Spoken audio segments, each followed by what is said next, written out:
So I'm going to be very honest with you guys here. About a year and 3 months ago, I was living in Thailand with my wife, and I had a job as a designer at an agency. I really hated it. In Thailand, I would travel long distances via bus, right? And there was this one YouTuber that I found. His name is Vasco Monteiro. He's a Portuguese SEO expert posting a bunch of YouTube content. And the reason why I like his YouTube content is because he's very real. He does it, he shows everything in a very raw format. He doesn't edit his videos in a fancy way. He basically just shares his video with a loom.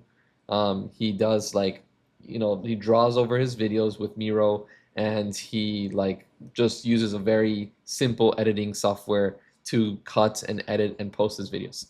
And I always felt the need to like share my information or share my knowledge in a certain way. I always think obviously YouTube is a great way of doing it because you have a very good, connection with your audience. So if you're doing like blog posts or social media posts, it's like one type of dimension, but YouTube would be like the third dimension in that case, because you're not only showing information but also showing your face, your voice, how you think, etc. But anyways, going back to Vasco, this YouTuber guy, he just posted or Starter Story, which is a huge, YouTube channel showing different startup founders and their stories. He posted a video with Vasco about this technique that I actually started a year ago, which is posting YouTube videos every single day. And obviously you guys see this channel, but this is not the only channel that I have. I also have another channel, Lucas Marjorie, where I talk about technology stuff, and I guess some of you here might know me from there.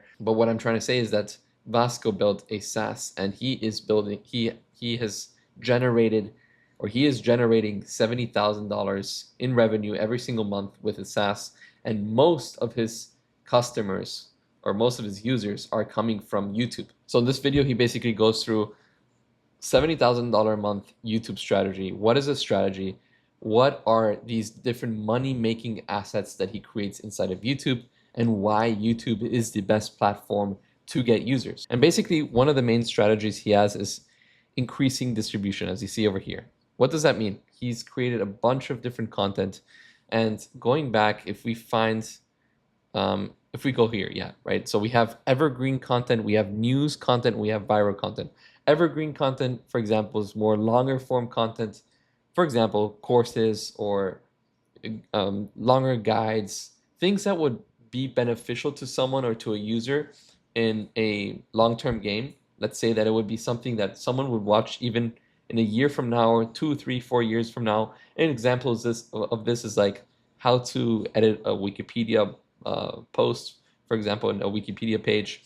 And then the second thing is news, right? SEO is dead. That's a headline, right? It's a news article. SEO is dead. These are things that, spark and then go down, right? And then we have viral things, which are more like kind of like Mr. Beast types of styles.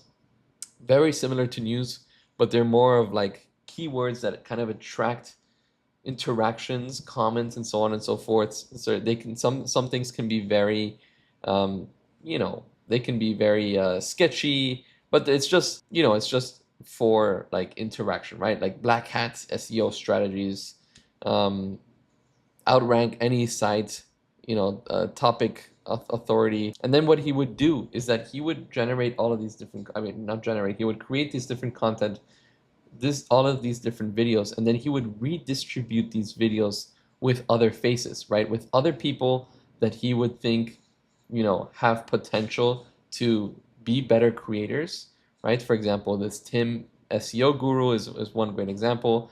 He would basically continue creating a bunch of content, similar type of content as Vasco, just every single week, pumping more and more. And not only would he get English-speaking people, but he would eventually get Portuguese-speaking people, Spanish-speaking people, French-speaking people, and so on and so forth, all distributing his exact same content, his exact same playbook, which is this evergreen, news, and viral. And then at the very end, obviously, one of the most important things is to have some type of UTM per video, so some type of tracking link, and eventually to, as you can see here, this is one of my channels over here, to create some type of funnel with all of these different creators and then eventually bring them into the product. So what I'm trying to say with this video is, create, and create. Vasco said in the beginning of the video, I challenge you to make 45 videos in a row, completely and be consistent.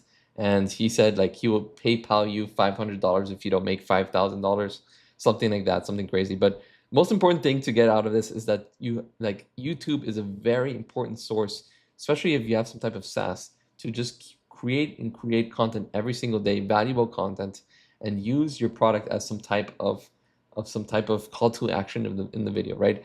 And as you can see, I'm scrolling through my YouTube channel. I took on this challenge like about a year ago. Today is October 2025, and October 2024, I started going, ham on YouTube, and basically just trying a bunch of different things.